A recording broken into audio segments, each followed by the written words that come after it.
नमस्कार दोस्तों। आज एक नया वीडियो लेकर आपके सामने हाजिर हुई हूँ। हम कक्षा 9 इकाई 4 आज पढ़ने वाले हैं। इकाई 4 में दिया है, देख लेते हैं उसको क्या है। 4.1 में सूरज घटलत है टघलत है।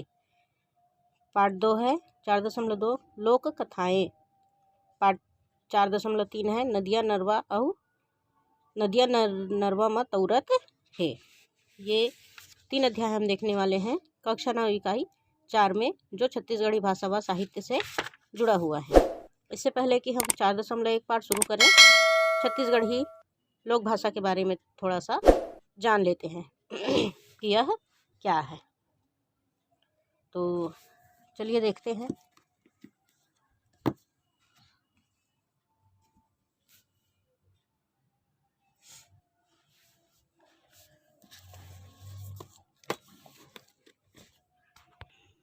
चलिए देखते हैं छत्तीसगढ़ी भाषा व साहित्य इकाई 4। हम छत्तीसगढ़ी भाषा के बारे में थोड़ा सा यहाँ पहले पढ़ लेते हैं, बाकी कल के वीडियो में हम पाठ 4.1 सूरज टघलत है देखेंगे। तो आइए जानते हैं छत्तीसगढ़ी भाषा क्या है। शिक्षा और हमारे जीवन से भाषा का गहरा संबंध है। छत्तीसगढ़ की मुख्य भाषा छत्तीसगढ़ी है। शिक्षा और हमारे जीवन से भाषा का गहरा संबंध है। हम जो शिक्षा ग्रहण करते हैं वह किसी न किसी भाषा में होता ही है, इसलिए इसको गहरा संबंध माना गया है। छत्तीसगढ़ की मुख्य भाषा छत्तीसगढ़ी है। छत्तीसगढ़ एक राज्य है जिसकी स्थापना 2 नवंबर 2000 में की गई थी। उसकी एक मुख्य भाषा छत्तीसगढ़ी है। इसे राजभाषा का दर्जा प्राप्त है। छत्तीसगढ़ी को राजभाषा का दर्जा प्राप्त हो चुका है। राज्य में आयोजित होने वाली प्रतियोगी परीक्षाओं में छत्तीसगढ़ी भाषा और संस्कृत से संबंधित प्रश्न भी पूछे जाते हैं। आजकल जो परीक्षाएं आयोजित की जाती है उसमें छत्तीसगढ़ी भाषा और संस्कृत भाषा से संबंधित प्रश्न भी प्राय पूछे जाते हैं।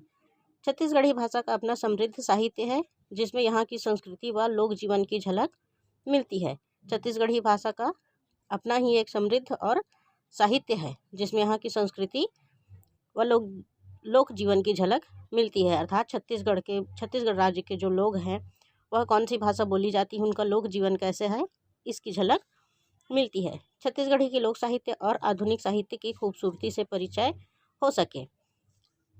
छत्तीसगढ़ी के लोक साहित्य और आधुनिक साहित्य, आजकल के जो साहित्य क्या है उसकी खूबसूरती से परिचय हो सके। आप छत्तीसगढ़ी साहित्य की खूबसूरती को महसूस कर सकें। छत्तीसगढ़ साहित्य में जो खूबसूरती होती है उसे महसूस कर सकते हो, पढ़कर भाषा की समझ विकसित कर सकें। छत्तीसगढ़ी पाठ को पढ़कर उसमें जो भाषा बोली जाती है उसको समझ सकें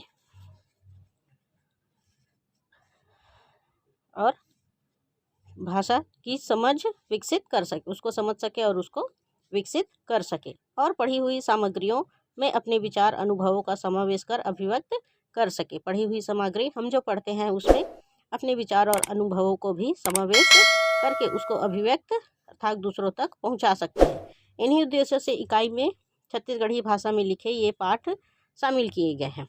हम छत्तीसगढ़ी भाषा के उसकी लोक जीवन की झलक, उसके लोक साहित्य और आधुनिक साहित्य की खूबसूरती के बारे में जान सकते हैं। इसीलिए इकाई में छत्तीसगढ़ भाषा में लिखे गए पाठ को शामिल किया गया है। लोक साहित्य के अंतर्गत 2 लोक कथाएँ सांचला आँच का एवं हिरन और कोलिया दी गई है। लोक साहित्य के अंतर्गत इसमें 2 लोक कथाएँ हैं, जिसमें पहला है सांचला आँच का एवं हिरन और कोलिया।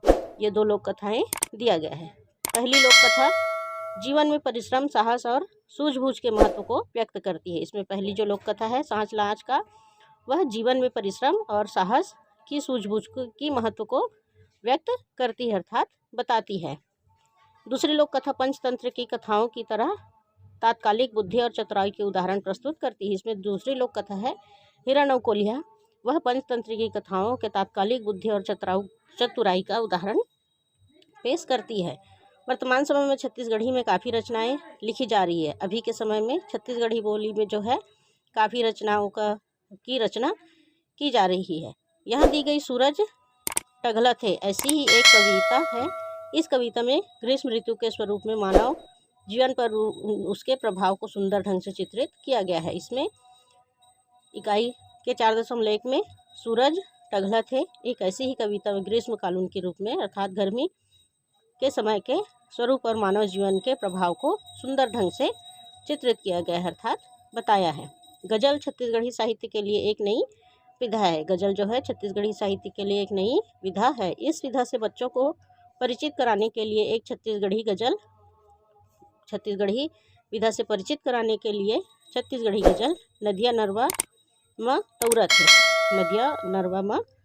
तौरत है को इस इकाई में शामिल किया गया है। इस गज़ल में छत्तीसगढ़ी की समरसता इस इकाई में अर्थात नदिया नरवा म तौरत है इस इकाई में छत्तीसगढ़ी की समरसता संघर्षशीलता एवं ऐतिहासिक का चित्रण किया गया है। इसमें जो अंतिम वाला है नदिया नरवा म तौरत है इसमें छत्तीसगढ़ी की समरसता संघर्षशीलता और ऐतिहासिक का चित्रण मार्मिक ढंग से किया गया है।